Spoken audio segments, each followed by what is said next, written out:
Good evening. I did not know we were there, but there we are.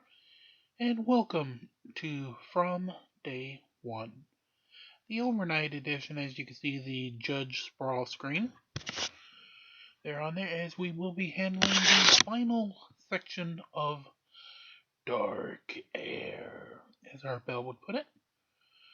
So, without further ado, as soon as the splash screen loads in, we'll hit the mailbag. But here we go, picking up with a caller's ghost story.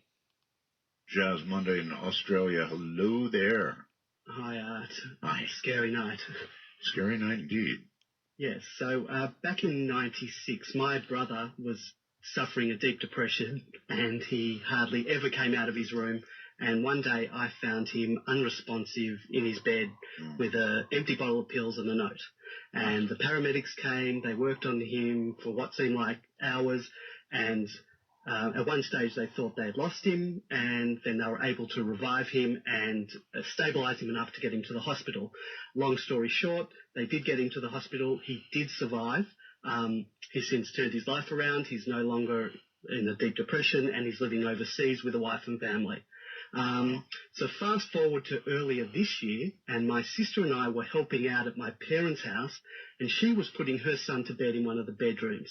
As she exited the room, she was startled because she thought she saw a solid human figure with its back towards her, who she categorically claims was my brother, because you sort of know the look of someone you've known for all your life when you see them from behind. Of course. And she sees him turn and walk into the bedroom, and she knows at that time, like, she called out to him, and I heard her actually call out to him, and like she knew full well at the time that it couldn't have been him because he wasn't there. So she walks down the hallway, turns into the bedroom, and there is nobody there and no way anyone could have gotten out.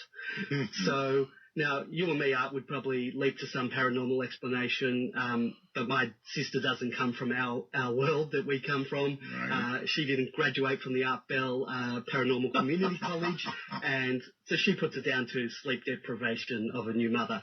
So we go down, well, she came downstairs to me and my mum with a puzzled look on her face, and I asked her why she called out to Marcus, and she proceeds to tell my mother and I what she just saw, and my mother's face went white as a ghost, pardon the pun.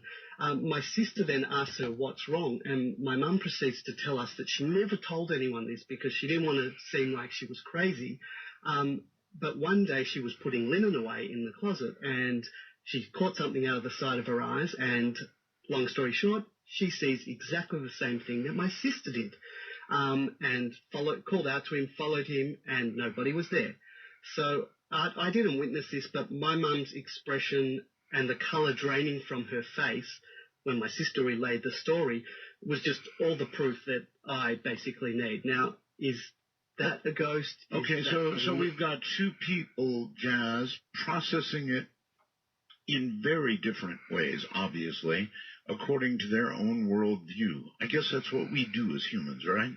Oh, definitely. And this was like 10 years apart between my sister seeing it and my mother seeing it. And I don't know what it is. Is it a loop? Is it something that's being replayed over and over? Because my brother's not dead. He was suffering a deep depression and he spent a lot of time in that room. And we always assume that hauntings are the result of like when a death is, very sudden, or it's violent, or, there's some kind of unrequited love or something like that. And, depression's a deep, strong emotion. Oh, yes. Was that something that was lingering, that emotion is lingering, causing that? Or he actually clinically died in his room while they were reviving him, was perhaps a part of his soul, if you believe in that. Oh, I do. Left behind. I do, Jazz, I do. Thank you so much. No problem. Have a good night. So, Barb. That's a doppelganger. Is that what it is? Yes, they saw the ghost of someone who's alive. Yeah. And projected, Barb, that kind of depression that he described, combined with, a near-death experience or a death experience, depending on how you want to look at it, I guess, could project some pretty strong stuff, right? Well, yes, that could be residual experience that from just the emotion that this young man was going through at that time in his life. Burn something in that room, that atmosphere. Gotcha. All right, Barb, two questions for you. One I've been waiting to ask, and that is, have you, in the years you've been doing this, gleaned anything at all about the nature of the other side? I think the nature of the other side depends a lot on that individual's mental state. I think, in fact, I kind of worry about the generation coming up. Don't we all? Yeah,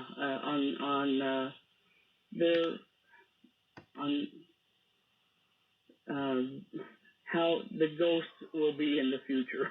You know, I mean, there is so much turmoil. Well, we are the future ghosts. And then as they will then be.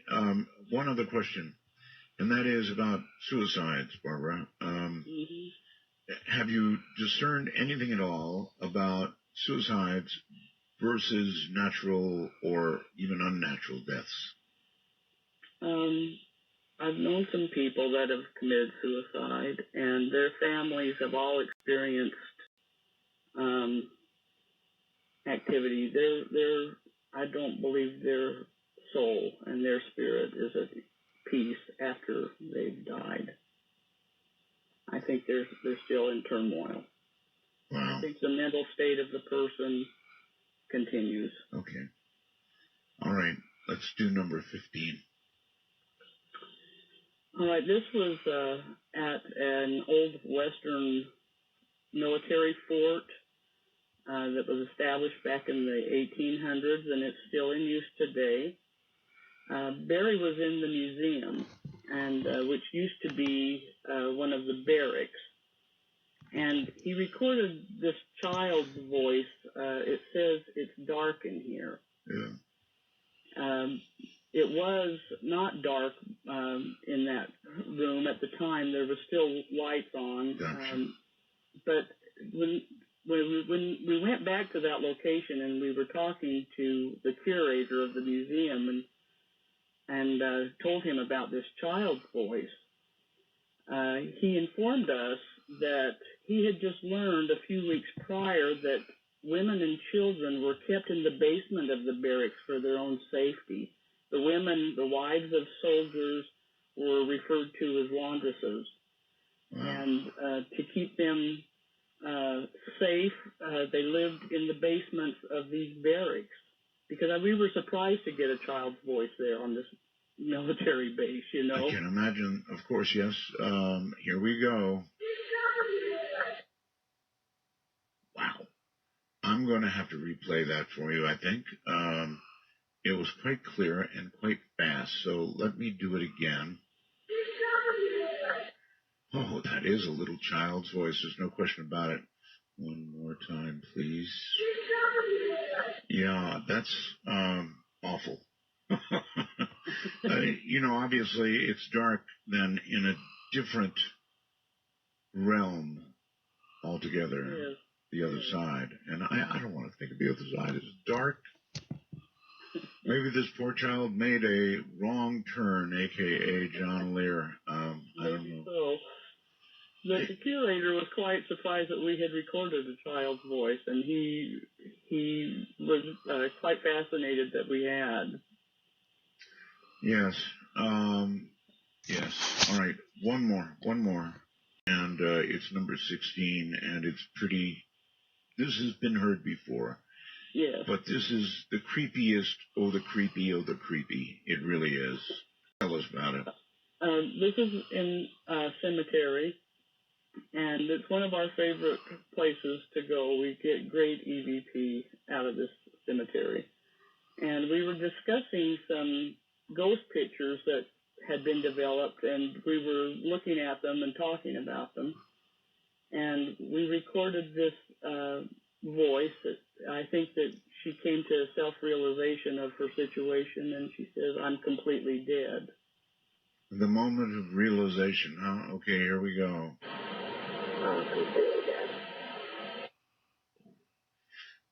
Okay, so we don't have that one repeated unless I repeat it, and I shall indeed repeat it.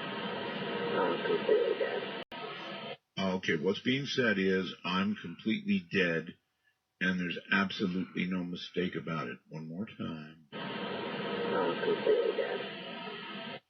That's so weird. I mean, it might not have been the instant of recognition that person was dead, but it had not been a long time since that person found out they were dead. That would be my conclusion. Would you agree? Very, very possible.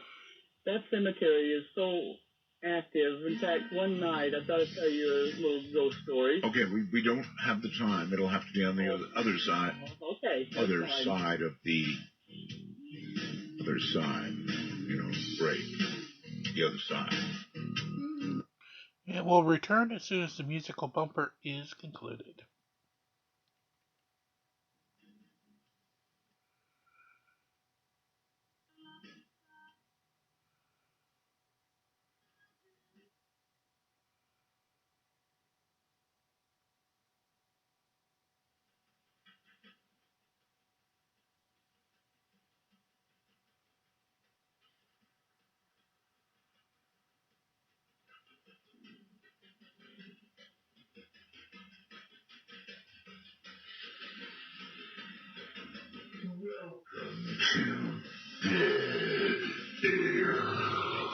Sweeps across America, you found an oasis for the mind. To call Midnight in the Desert, please dial 1-952. Call Art, that's 1-952-225-5278. This one's getting to me. I've got the lights turned down in here. And this is just some pretty freaky stuff, what can I say? And we've got another full hour of it coming up.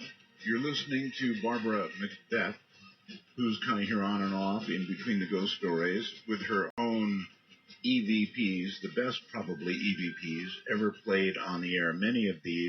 Most of these actually never heard ever before on the air. And very disturbing EVPs at that. Back to Barbara. You said you had a bit of a story, Barb. This is quick, and it's kind of comical. Sure.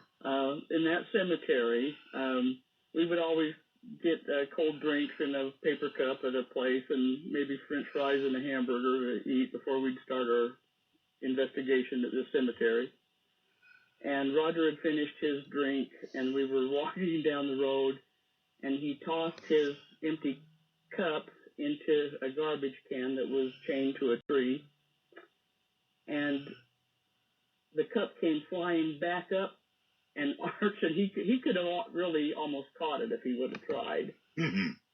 It went into the garbage can and came flying back out. Oh, God. I take it that kind of activity was not frequent, because you just couldn't keep doing this if it was. We had quite a bit of activity that Really? we witnessed, yes. Well, then you guys had iron spines. That's what I can say. All right.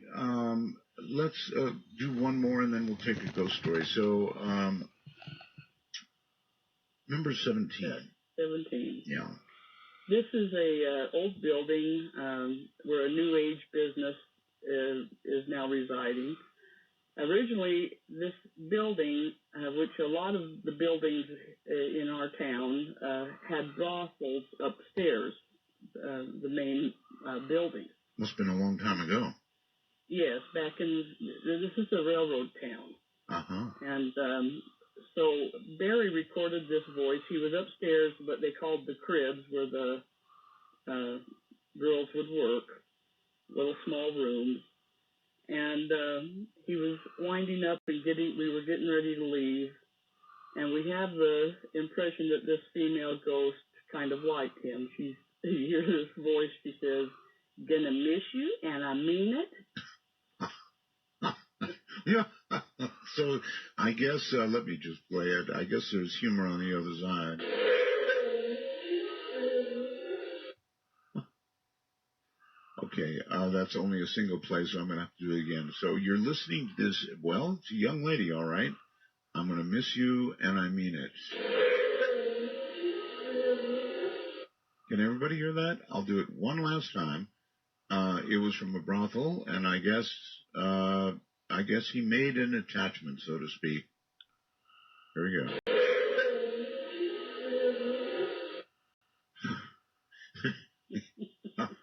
That's funny. Probably her routine line that she'd give when they'd leave. Maybe, but once you're on the other side, I guess you don't get to utter too much that people hear, and that's kind of a key. I mean, you're there with electromagnetic pickups and hearing things that other people don't hear, so it makes you wonder, how often does an entity, a ghost, try and communicate unsuccessfully? Probably most of the time. Probably most of the time. So the connection from their world to our world is, well, at best, very tenuous. All right, hold tight, Barb. Let's go to Skype and see if Daniel's got a good one for us. Hi, Daniel. Hey, Art. Hey. Hey, I'm so glad to be on because you have combined two of my favorite shows, the EVPs and the Ghost Stories. Gotcha. Awesome. Yeah, I know. It's pretty cool. So my ghost story starts in 2006. I went to a really small private college in North Georgia, and the ghost legends around there are really sort of famous among the students. Mm-hmm. But the one that I always heard, because I was a theater kid, is in our little black box theater was the spirit of Jesse, who was very big into the theater, always played an older role if they needed him, and was supposedly a janitor who died in a car crash. Right. And I experienced little things with Jesse, but he really got me one night when it was my first date with the woman who would become my wife. Oh. We set up a little TV to watch a movie, and I dragged a couch in, and I was one of like 3 people who had a key to this place after hours. Mm-hmm. So we watched our movie, and the thing you have to understand about this black box is, in the middle, it's a wide open space for 2 floors. So when you're in the middle of it, you can see not only the hallway around you, Mm-hmm. but you can see the hallway up above you with perfect clarity. So we're sitting there talking on the couch. Movie's over. It's dark except for one single light on, ironically called the ghost light. And we're sitting there, and all of a sudden we hear footsteps up above us. And so we look at each other, and we're really freaked out. And we sit there, and Art, I kid you not, up above us, we hear these footsteps go running from one side to the other side. Mm-hmm. And they sound like boot steps. Very, very loud. Obviously someone there. And Art, we can see it. We can look up there and see every bit of that, and no one is there. Nobody is there. So as the footsteps go, there's nobody there. Yeah. Awesome. So they do this, and we sort of pass it off at first and go back to talking. So then it happens 2, 3 more times until, I kid you not, we're done. Mm-hmm. We are we're in 2 college kids in the middle of a dark theater, and we say, we're out of here. Screw this. I mean, we're out. I'd have been out the first time. Maybe the second time. First time, I guess you could put it off to something, but when there are footsteps going right past you that you should be seeing, something attached to them, and you don't, twice would be not nice. Oh, and it's not just footsteps, man. They are running. They are heavy boots, and they are booking it from one end to the other. I got you. And the real punchline to it is that this is maybe January. I graduated months later. So right before I graduated, I talked to the head of the theater department. We're sitting in her office just chatting. And I happened to bring up Jesse because I never truly believed the legend behind him. I'd experienced him. I knew he was there. I totally felt that. But I didn't believe in the legend. Okay. And she goes, oh, no. She said, he wasn't a janitor. And I said, excuse me? I'm floored. She said, oh, I knew Jesse. He wasn't a janitor. He was a cook. He loved the theater. He absolutely adored it. And she goes, actually, and she reaches around and she grabs a picture and she hands me the picture. And there was Jesse. And she absolutely confirmed that not only was Jesse a real man, not only did he love that theater, but that she believed that he was there too. I mean, it sent chills down me. Thank you so very, very much for the call. And let's go to Santa Rosa, I think, California, on the phone. You're on the air. Hi, my name's Kathy. Hi, Kathy. This took place in Marin. I occasionally am called to help people if they have a disruptive spirit or weird energy in their house. And some people down there had built an add-on to their home in Marin. They added a guest room on the back. And every time somebody stayed in it, they always wound up on the couch in the morning saying that it was freezing in there, that they didn't feel good. It was too cold. There was something wrong with their air conditioning. And sometimes it looked cloudy in there. So they would always wind up kind of afraid sleeping on the couch. And they didn't deal with it too much because they didn't use it to sleep in themselves. But then one day they decided they were redoing their house and they were varnished a mantle over the fireplace.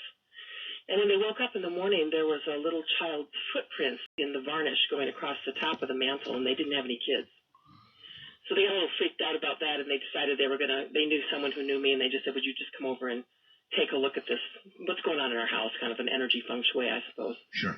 And I went there with a couple of friends, and I have some abilities to do this. So we walked into the room, we opened the door, and it was like walking into a refrigerator. It was really, really cold. I mean, they said it's never been this bad, and we could see kind of a hazy, almost just a lightly milky cloud right in the middle of the room, and it happened to be just right where the bed was. And I went and I said, well, let's just stop for a moment and take a breath, and I said, hello, is there someone there? Yes. Who are you? And it moved toward me, and no one else could hear this, but I heard it right next to my ear. It said, Mother. I'm looking for my mother. Oh. I kind of got a little, well, okay, this is intense. So I said, what happened to you? And I saw a picture of a swimming pool. And they also had mentioned to me that occasionally they found piles of little bits of water in the floor. Really? In that room. And there was actually some dampness on the floor when we were there. So we actually walked out of the room because it was really intense, and we were having a little bit of a hard time with it. You actually saw water on the floor, little water? There was little, damp piles of water, just like 3 or 4 of them leading out the door. I still know where this is going. I'm afraid. Well, they had actually had the plumber come and check. They had the air conditioning checked. They thought there was something wrong with the house. Right. So I sat down and I asked them, have you ever had a swimming pool in the backyard? And they said, no, there's never been a pool there. And I said, are you sure? They said, well, we can call our next door neighbor. They had someone who lived there for 50 years. They gave her a call while I was there, and she said, well, yeah, some 10 years ago there was a swimming pool there, and the people who lived there, their 3-year-old daughter had drowned in the pool. Oh, my God, I knew it, yeah. And what had happened is that the father he blamed the mother, and he was so livid he literally showed up with bulldozers, I guess, and bulldozed the pool and filled it with earth. And they moved out. And 2 years later, the mother evidently, who had never gotten over it, died in a car accident. It was a single car accident. There was some speculation that she had killed herself. And the little girl was, so as I talked, they told me this, I said to the little girl spiritually, just telepathically, can I help you? And she said, again, I will need to find my mother. And I did a few things that I know how to do in terms of assisting spirits to move on, and reconnected her to let her know she didn't have to stay there. And I did manage to reconnect her with her mother and help them both move on. That poor little girl. Do you have any, I mean, we hear, with these EVPs, we hear so many children. Do you have any clue? I'm going to go back and ask Barbara again, but I mean, we adults, we somehow think that if a child like that drowns in a pool, they're not going to some nether region where there is nothing or darkness or cold or whatever. They're going directly to heaven without passing go, but it doesn't seem that way. Where was that child trapped? She was trapped in the anger between her parents. They didn't let go of her, and she was actually trying to heal her mother. One of the reasons she didn't leave was because she was really in pain about the fact that her mother literally disappeared spiritually. She just went kind of in such deep depression, and the entire family was destroyed. And on some level, the little girl was still trying to find them and heal it so she could move on and finish the cycle with them. And it was a very, very painful thing. We were all very sad when we got done, but uplifted because we actually were able to assist them. And well, that's a whale of a story. Thank you so much. You're welcome. Take care. It's hard. This thing with kids is really hard for me. The adults, well, you can imagine all kinds of long lives lived, right, in error or sin or however you want to look at it, and they're being trapped, but not children. So there must be many things that we truly do not understand about what we call the other side. Here once again is Barbara Macbeth. Hi, Barbara. Boy, that was some story, huh? Yes, it was. She actually got into a dialogue with a little 3-year-old. My goodness. And hopefully the people that live in that house have never experienced her again. She has moved on, hopefully. It'd be interesting to know. When I asked you about something about, tell us something about the other side, you really can't. I do understand that. But you do believe, right, that this is some sort of, I don't know, middle area before you go on to wherever your final destination, I'm not trying to spit out movie titles here, is? Well, you're getting into theology. Yeah, a bit. I just believe that we continue on. I believe that it's a learning process. That this is just one of the lessons, life's lessons here, okay. And we continue on. Number 18. All right, you're going to hear Brendan and Barry. We were investigating a mortuary, and Barry recorded this. And you'll hear Barry say to Brendan, "I hope there's no bodies down there." Mm-hmm. And this voice tells him to talk to the dead. Talk to the dead. And there was several bodies down there. We didn't know it. There was a couple of us that went down in the basement, and there was probably about 9 bodies on slabs in this room. On slabs? Yeah. All right, here you go.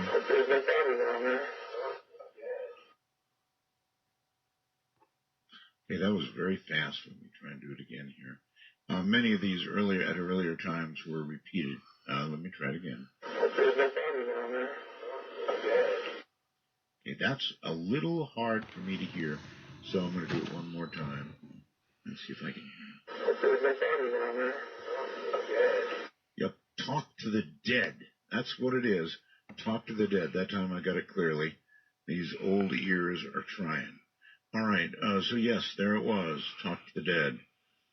And now I'm, in view of the discussion we just had, let's push on to number 19. All right, this was recorded in a cemetery, and I think we've played this one on your show before, but you're going to hear wind blowing and a baby crying throughout the whole time. It was after midnight, and there was absolutely no children around, and the EVP is not looped. This whole crying episode is just what was recorded. Okay.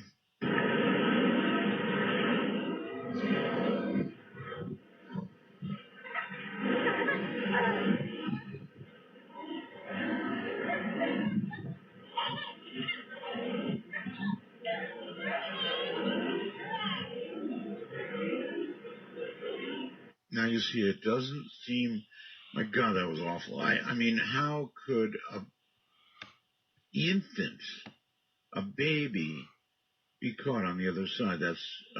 That's awful. Yes, and some people think they hear it laughing. So it depends really? on how you hear it. Really? Laughing? That would be nicer. Let me try again. Hold on.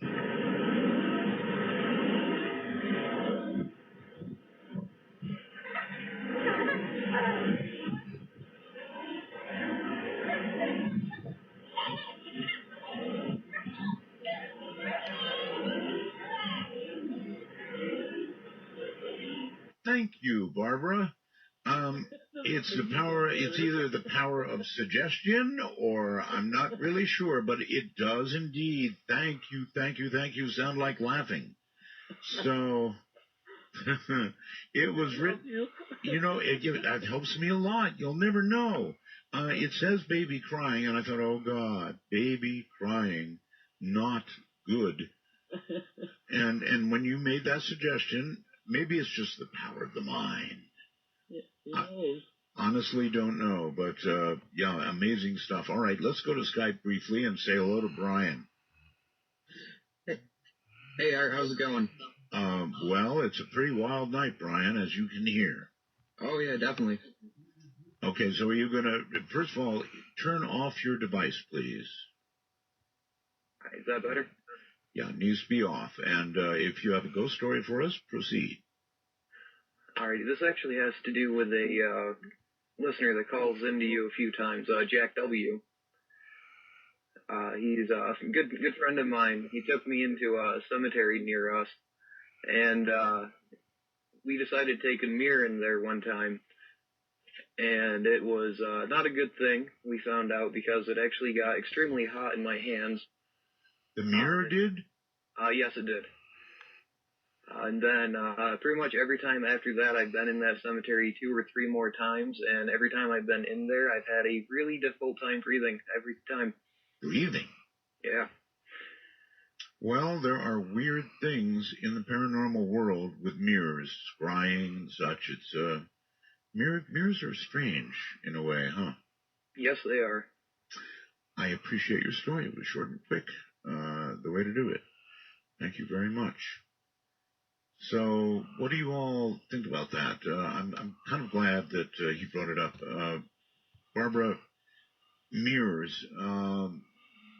Are you aware of anything with regard to mirrors that is strange, unusual, paranormal?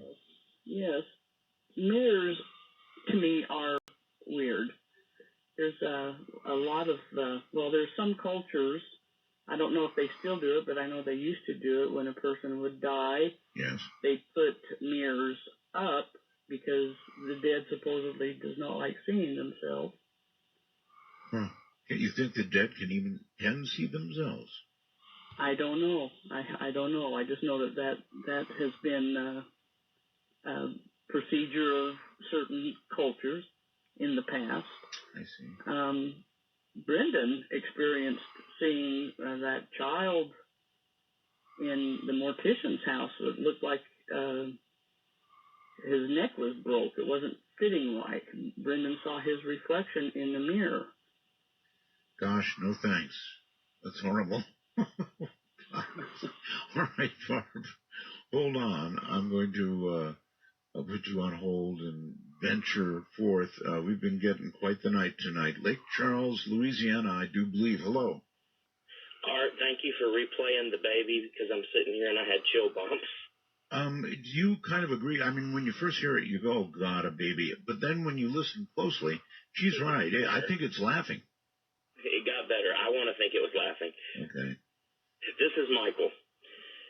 So I've lived in Lake Charles, born and raised here, but in 2004 I moved to Alaska to be a youth pastor for a church. Huh? I was living in Seward, and was invited to come and speak at a church in Fairbanks. Mm-hmm.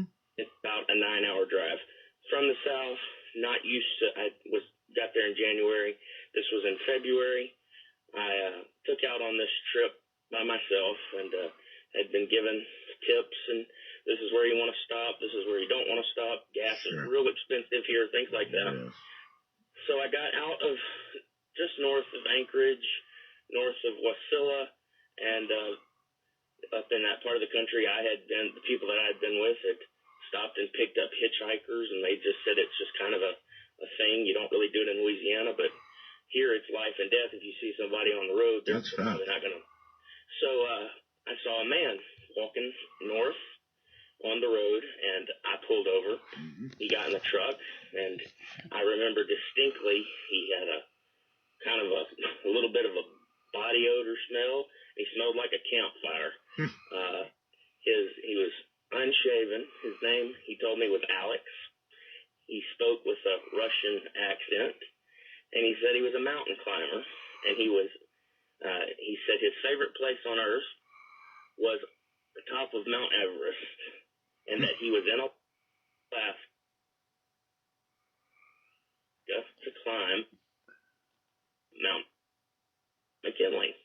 So he was on his way to Denali Park. He rode with me in the car for about 2.5 hours, asking me about why I was there, about my calling that I felt on my life and feel on my life, discussed those types of things with me, gave me tips about driving in the ice, and told me not to do things that would have caused error. Right. And we came to a town called Trapper Creek. I don't know if you're familiar. And I was not going to get gas there. It was one of the places I was told the prices will kill you there. And he said, you'll want to stop here because the weather is too bad. Denali is the part where I was planning to stop. They're going to be closed. And so I said, okay.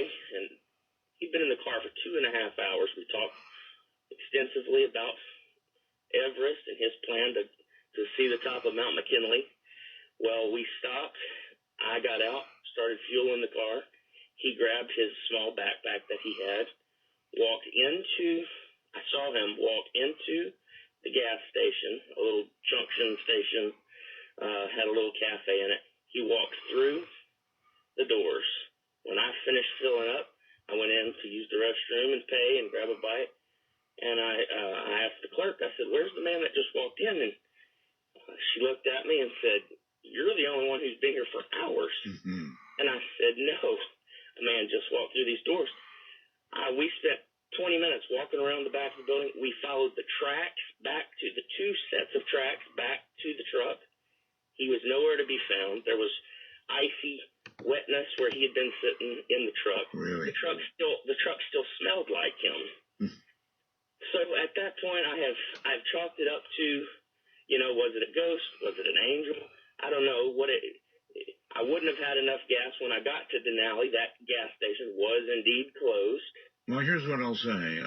It may be that living on the other side, as he may have been doing, he could spend time on Everest, because I can assure you the average human being can't breathe at the top of Everest. Not for long. There are a few who claim they've tried. But the fact of the matter is, there is not enough oxygen up there to support a human being, and frequently the stay on Everest is not somewhere. Look, put it this way: it's not a place you lollygag around at all. You get there, and then you get down, if you can, as fast as you can. Okay, let's go back to Barb, and we've got the next one coming up that just is awful. It may have been heard on the air before. So many of these have not been, but this is number 20 we're talking about here. Right. We were in a mausoleum, and Roger recorded this voice. You don't hear Roger, but it's just the EVP that is on this one, and I don't think this one's looped either. Okay. But Roger had said, talking about our video camera infrared lights, he had apologized to any ghosts there, saying that our lights would not hurt them. Mm-hmm. And he recorded this voice saying our death gate, and you can hear this voice kind of echoey. It's all marble walls and floors and ceilings. Okay. All right. Our death gate, not one I like. And hold on, we're going to get to it here. I'm going to have to play this, I think, several times for you. Deathgate, that would mean where you go to die. So that one is sort of whispered, I would say. Listen carefully. Yep, that's a whisper. That's definitely a whisper. I wonder why, one more time, I wonder why somebody on the other side would feel it necessary to whisper. Very quickly, Barb, any thoughts on that? Why would they whisper? I don't know. I think it takes a lot of their energy to even be able to be heard on a recorder. I don't think that that's something that comes easy to them. Well, if that were true, you'd think they'd almost have to shout. But that whisper got through quite effectively. I just, it just seems strange to me. Not many of the ones that you've recorded are whispers, but I know some are. Okay. All right, Barb, hold tight. We're coming to the bottom of the hour. Everybody can take a little deep breath. This has really been quite a night. One of the best we've ever done. I call it dead air. Stay right there. And again, as it sounds like the Dave Ramsey theme playing, will return after their musical bumper is concluded.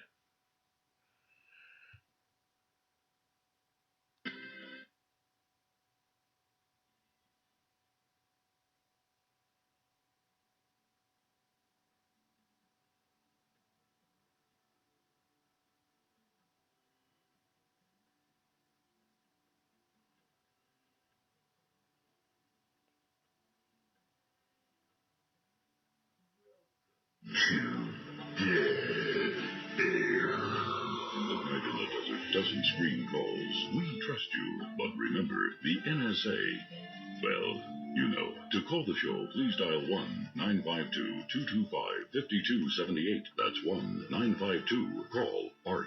Top of the morning, probably, for the majority of you out there. Dead air underway for the, now only minutes away from Halloween, and in many, many locations listening to me right now, it is Halloween. Let's quickly go to Robert on Skype and say hi. Hi, Art. Roger Wells. Thank you. Back just away a little bit. You're loud.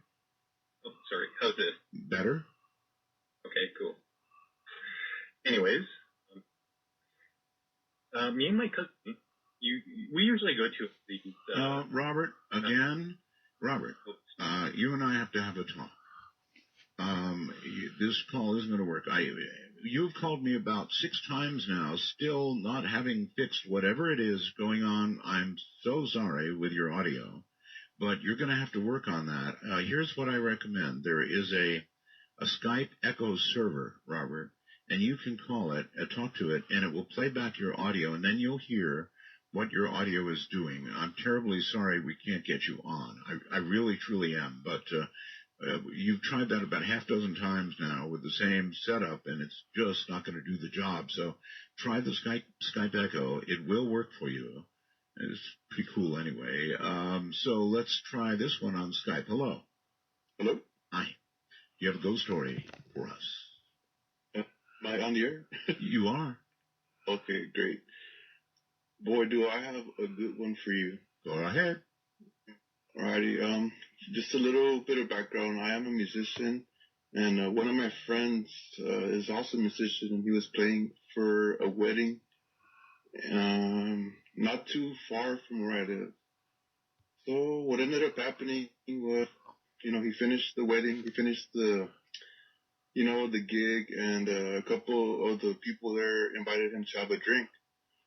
So he said, okay, well, let me just have a short beer, but I have to get back home because I have my wife and kids waiting for me. So, time passed by, and he ended up leaving like at 2 o'clock in the morning.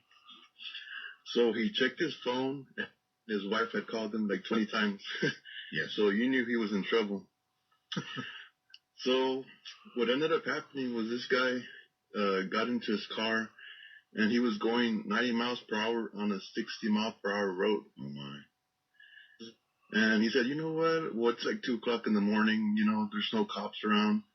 So let me just go ahead and just, Open her up. go real quick and, try to get back home because my wife is going to, lay the hammer on me. So what ended up happening was all of a sudden he saw a couple of signal lights from a cop. So he was all like, oh, man, I'm going to get home late, and I'm going 90 miles per hour on the 60-mile-per-hour road. Might not get home at all in that situation. Yeah, okay. Yeah, so what ended up happening was the cop ended up shining like this big bright light like they always do. Yeah. But he said that for some reason when the cop asked him to put on the window, he felt a cold shiver. So what ended up happening was the cop, told him, hey, why were you going so fast? He said, well, I just got out of a gig and I'm supposed to be home at 10 o'clock, but it's 2 o'clock in the morning and I want to get back to my house. Right.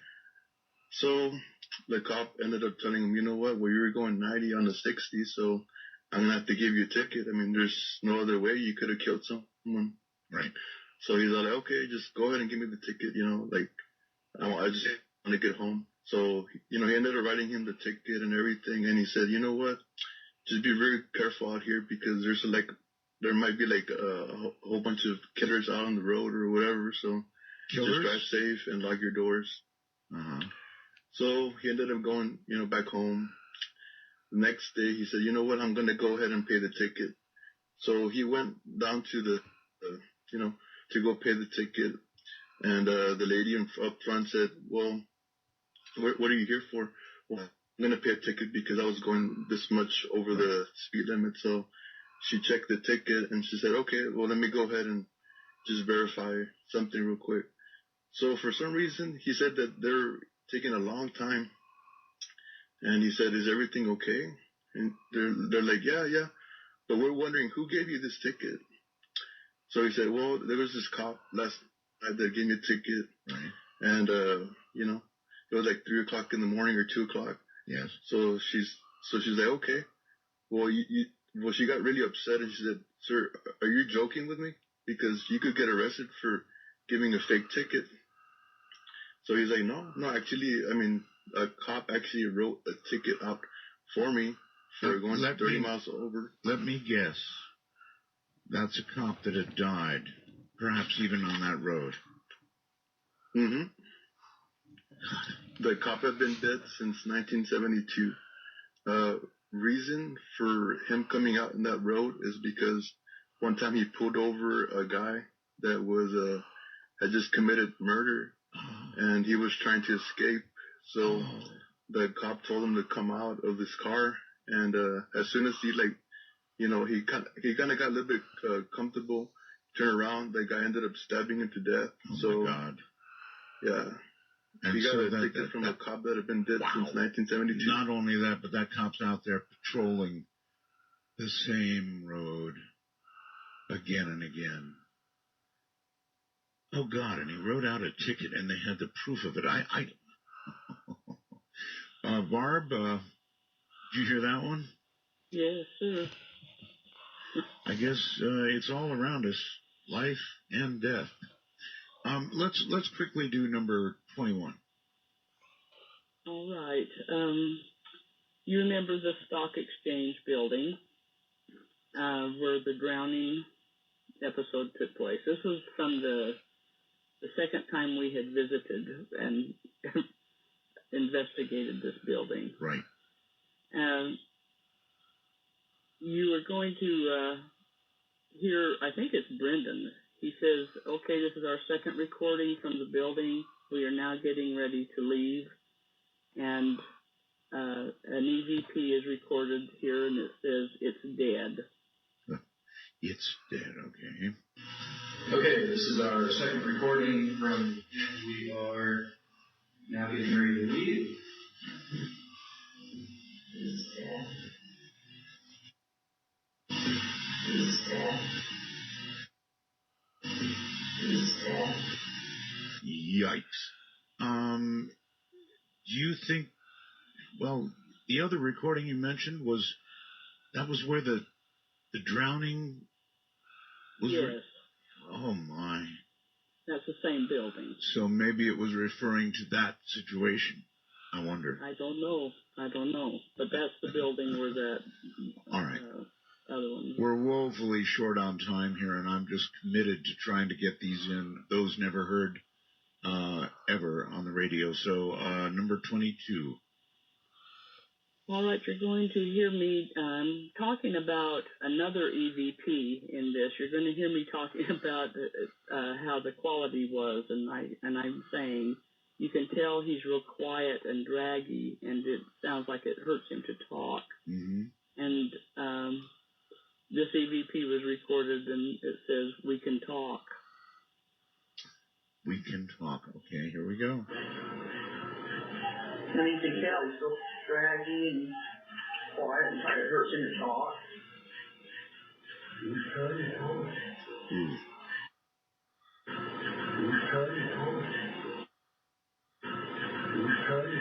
That's unnervingly clear.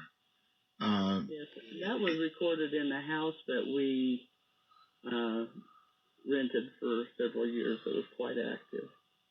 Oh, how, I guess for you, lucky. I thought so, but my husband Roger didn't. I would imagine not. I'm with Roger all the way. One more time. That was freaky. And you can tell he's so draggy and quiet and kind of hurts him to talk.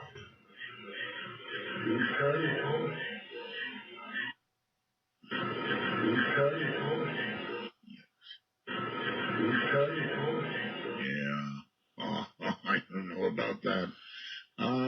Obviously they can talk. It's a rarity, I suppose, but apparently they can. All right. Hold tight, Barbara, for just a second. Let's see. Like a one-arm paper hanger here. Let's go to, how about this one? You're on the air. Hello. Hi, good evening, Art. This is Millie. Hi, Millie. How are you? I'm doing good.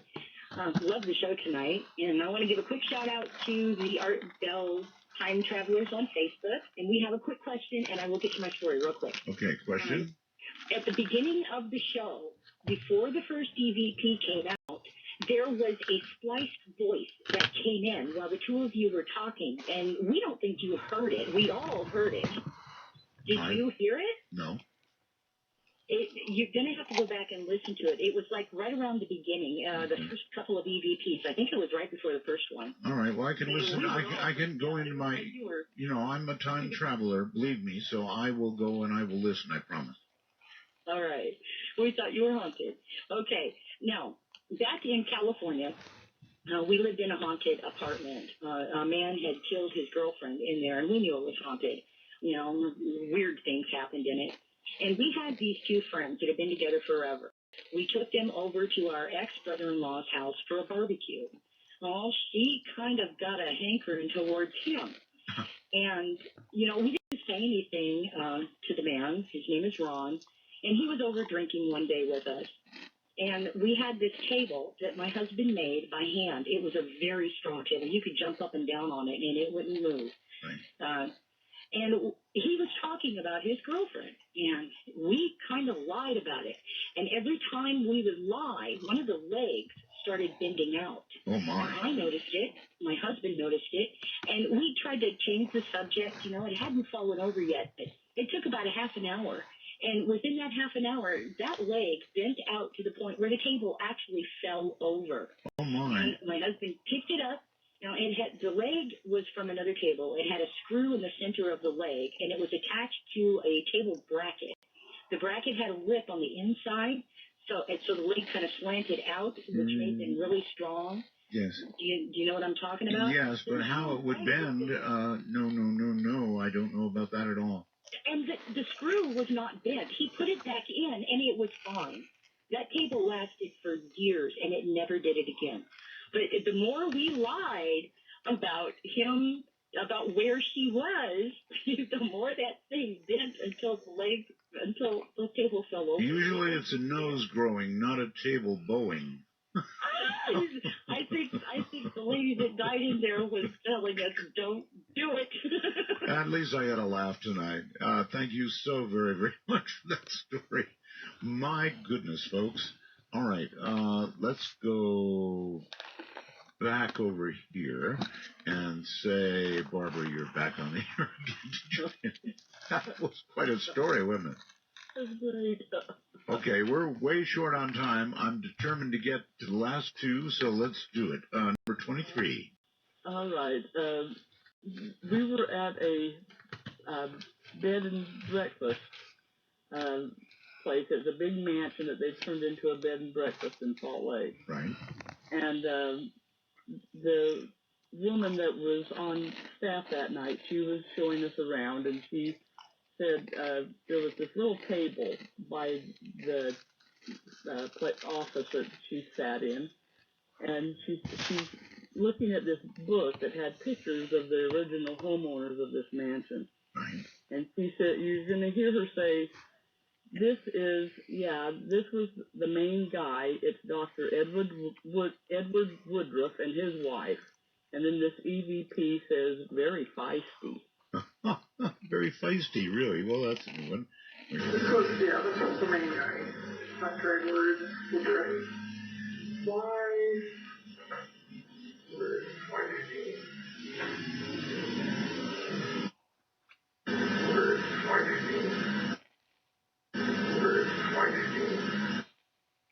The unusual things that come from the other side. It's just, what a comment. Very feisty.